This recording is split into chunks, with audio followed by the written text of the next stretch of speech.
enfrentar os nossos problemas. Chega de frescura, de mimimi. Vamos ficar chorando até quando?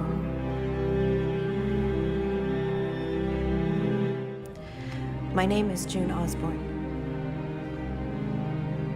Fred Waterford and Serena Joy Waterford imprisoned me, beat me, and raped me.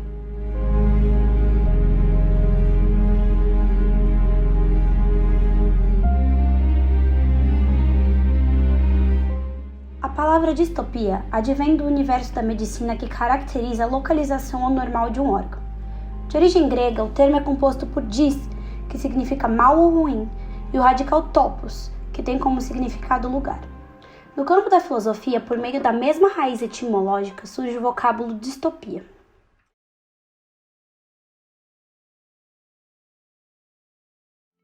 Também chamado de anti-utopia, é um pensamento filosófico caracterizado como o contrário de uma ideologia utópica e se constrói por intermédio de uma sociedade fictícia gerida pelo Estado ou qualquer outro órgão de extrema arbitrariedade que quase impossibilita que os indivíduos a coabitem. Algumas distopias podem ser caracterizadas por questões ambientais, como terras inférteis, ambientes desérticos, terras sem lei, ou por lugares tomados pela guerra. Porém, a distopia a qual tratamos é aquela que se apresenta dissimuladamente como ideal, disfarçada por detrás de facetas perfeitas e resoluções simples para os grandes problemas da sociedade. Porém, quais são os atributos que constituem esse tipo de ideal político? Para identificar um indivíduo com princípios antidemocráticos, basta analisar os elementos que fundamentam suas propostas. Die Generalität ist das Geschmeiß des deutschen Volkes. Sie ist ohne Ehre. Sie nennen sich Generale, weil sie Jahre auf Militärakademien zugebracht haben, nur um zu lernen, wie man Messer und Gabel hält. Aqui seguem alguns deles. Se as pessoas estiverem limitadas ou completamente privadas de qualquer pensamento ou decisão independentes, arbitrário. Se o governo é opressivo, vigilante, possui controle militar sobre a população e a reprime, autocrata. Se o Estado utiliza de propaganda sutil para ludibriar o povo, os fazendo acreditar que tudo é perfeito, totalitário. Se os indivíduos são forçados a abandonar sua individualidade e a obedecer regras e determinações estabelecidas pelo Estado, ditatorial. Pode parecer uma sociedade completamente distante de tudo o que vivenciamos no mundo até o presente momento, mas há apenas um problema: não está. Os aspectos citados compõem o que denominamos hoje como extrema-direita, e ela está em ascendência como viés político-social em diversos regimes espalhados pelo globo. Trump, Duque, Merkel, Macron, Anés e, claro, o atual presidente brasileiro Jair Bolsonaro são nomes direitistas conservadores que governam grandes potências mundiais, pregando uma organização política dogmática e magistral. O avanço da ultradireita é um fenômeno que se alastra com velocidade e não está restrito a nenhum país ou parte do globo. Cada vez mais, há a ascensão de movimentos extremistas violentos. Em 2020, 27 ataques no Canadá, Nova Zelândia, Estados Unidos, Reino Unido, Suécia, entre outros países, deixaram cidadãos mortos.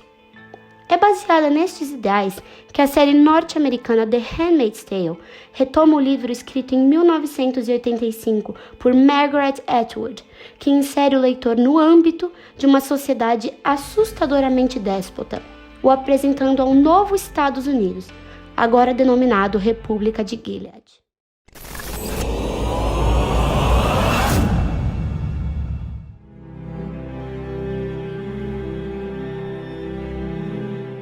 A obra narra a história de um país destruído por catástrofes ambientais. Por conta do aquecimento global e da poluição, a taxa de infertilidade cresceu, atingindo 60% da população. No México, por exemplo, apenas uma criança nasceu em 6 anos. A solução nos Estados Unidos foi a criação de uma nova nação, Gilead. O sistema político dessa república representa uma cura para os erros que eram cometidos no antigo país. Houve então um golpe de Estado que colocou os militares diretamente no poder, anulando a Constituição e trazendo sérias consequências para a população estadunidense. No epicentro da narrativa seriada, temos a protagonista Offred June, a quem somos apresentados na primeira cena da primeira temporada. Observamos através dessa cena que após o golpe de Estado, a personagem tenta fugir com a sua família, porém é capturada. Já que o país está completamente acometido por uma crise de fertilidade, todas as mulheres que possuem ovários funcionais e são capazes de gerar filhos devem servir ao Estado como aias. As aias são então designadas a postos de serviço, na expectativa de engravidarem de seus comandantes, dando filhos às suas esposas. Offred é destinada à casa dos Waterford. Seu comandante, Fred, é um dos principais líderes da República de Gilead. I don't make a practice of it, but just this one time. So, old what's-his name didn't work out? Somos apresentados então a ele e a sua esposa Serena Joy, uma ex-escritora reacionária que junto com seu marido integrou o levante que instituiu a nova ordem social nos Estados Unidos. Serena, assim como todas as presenças femininas deste cenário, perde os seus direitos quando instauradas as mudanças e se vê obrigada a condescender com as alterações, já que colaborou para implantá-las.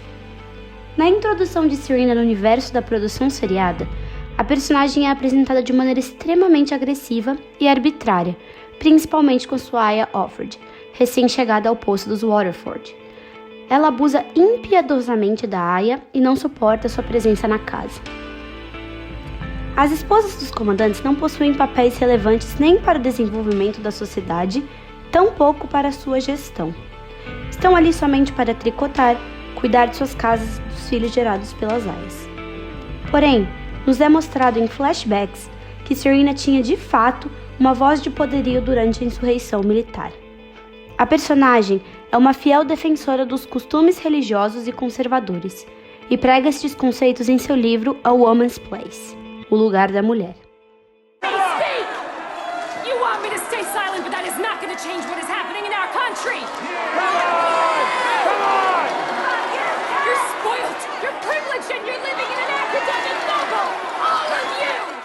Mas por que o papel de Serena Waterford é tão indispensável para que compreendamos o que leva um indivíduo a apoiar ideais antidemocráticos, mesmo com todas as suas características problemáticas já citadas anteriormente?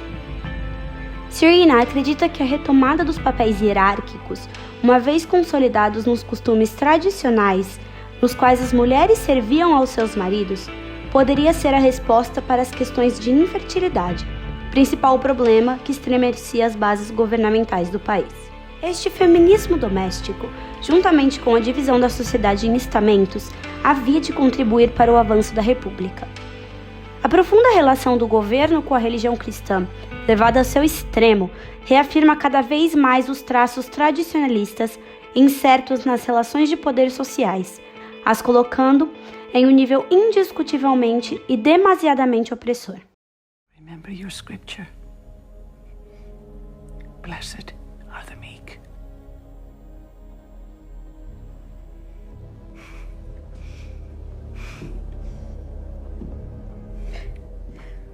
And blessed are those who suffer for the cause of righteousness. For theirs is the kingdom of heaven. O que Serena não contava é que essas relações de poder também a afetariam de maneira direta. Afinal, ela também é acometida por todos os requisitos que privam os indivíduos de liberdade de expressão. Por vezes, o cenário à sua volta não a influencia, pois Serena não se enxerga como oprimida por ele, mas sim como opressora. No momento em que se dá conta de que é apenas mais uma tomada pela onda de poder que ajudou a criar, sua personalidade muda. A mudança de comportamento da personagem ficcional pode ser pautada nos conceitos do behaviorismo radical de Frederick Skinner. Segundo o psicólogo, esta se trata de uma filosofia da ciência do comportamento humano, a qual é pautada pela crença de que o ambiente é diretamente responsável pelo comportamento do indivíduo. No condicionamento operante de Skinner, Primeiramente, um organismo emite um comportamento. Por exemplo, uma pessoa conta uma piada em uma festa. Se, em consequência, alguém achar a piada engraçada, provavelmente o contador de piadas contará mais piadas em ocasiões semelhantes. Isso acontece porque a consequência gerada pelo comportamento de contar a piada foi uma consequência reforçante pessoal. Sempre que um indivíduo emite um comportamento que gera uma consequência reforçadora, as chances desse comportamento se repetir aumentam. O behaviorismo radical observa os estímulos dados aos indivíduos por meio dos cenários em que vivem. De acordo com Skinner, estes meios eram conhecidos como punição, reforço positivo e reforço negativo. Mas se Serena acreditava devotamente nos princípios conservadoristas, por qual motivo sua visão em relação a eles alterou-se de tal maneira que ela se tornou insubordinada? Simples. No momento em que todos aqueles ideais, propagandas e convicções eram apenas concepções distantes nas páginas de seu livro ou nos discursos de seu marido, havia uma certa esperança de que aquele era o caminho certo que levaria à ascensão política do país em meio ao caos. Quando a personagem se viu sufocada por estes ideais, o ambiente tornou-se um reforço negativo, ativando nela um gatilho de que talvez aquela situação não fosse tão ideal assim. I pity the child that has you as her mother.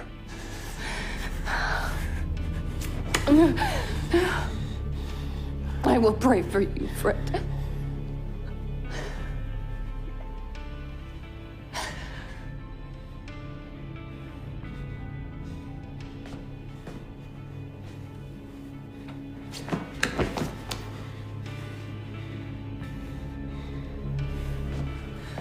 É possível observar que as particularidades de Serena sofrem delicada mutação.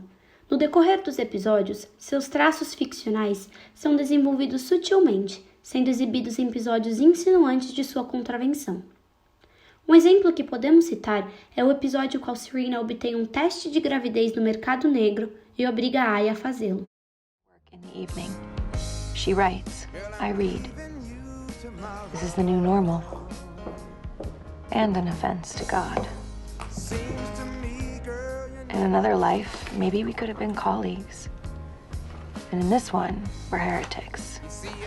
I was already on the naughty list. An adulteress, a fallen woman, as Aunt Lydia used to say. But this is new territory for Serena, I think. How does she feel about falling? She seems pretty fucking happy. Pode parecer um ato insignificante, porém é transgressor das leis estabelecidas. Pouco a pouco, suas atitudes começam a deixar de somente transgredir as normas. Serena faz coisas impensáveis para uma esposa e piores ainda para uma mulher. Atos de pura rebeldia contra o Estado, como entregar sua filha Nicole para Aya Offred e ainda auxiliar em sua fuga. Sim, no começo da produção, podemos ter a sensação de que Serena Joy Waterford é apenas mais uma antagonista tradicional de televisão, má, desalmada e impiedosa, pois é o que suas atitudes sugerem. Mas este sentimento é fugaz, uma vez que dá lugar à compreensão de que ela é uma das personagens mais fortes e significativas já construídas no mundo da ficção. Serena não é uma heroína, muito pelo contrário, não possui nenhum traço que constitua minimamente uma jornada do herói. É apenas uma pessoa comum que contribuiu politicamente para a construção de regime e logo depois se viu refém do que havia ajudado a criar. Serena Joy colaborou e fortificou os ideais que instituíram uma sociedade autocrática, pois acreditou num caráter salvacionista daquele regime. Em suas crenças, os estamentos, o composto de religiosidade e regência, o militarismo e um sistema opressor seriam uma espécie de regeneração para as adversidades político-sociais que os Estados Unidos enfrentavam. Nada poderia dar errado. Suas expectativas eram colocadas inteiramente na figura publicitária que era aquele Estado Maior, que tomaria decisões para o seu povo e os colocaria acima de qualquer questão. Porém, a história tomou um rumo completamente diferente. Pessoas eram descartadas como lixo tóxico, quem não possui valor social ignorado e qualquer sinal de insatisfação punido com a morte. Os acontecimentos que levaram os Estados Unidos da América a se tornar República de Gilead não se deram da noite para o dia. Foram parte de pequenos sinais que eclodiram gradativamente no país. A personagem descrita é apenas um objeto de estudo concreto que nos mostra que pessoas comuns podem sim fazer parte de grandes levantes políticos e de que cada indivíduo, no ambiente em que vive, tem o direito à voz política em uma sociedade democrática. Isso é demonstrado cada vez que alguém vota. Considerando as suas inclinações políticas, o quão distante estamos de um mundo completamente tomado por repúblicas de Gilead.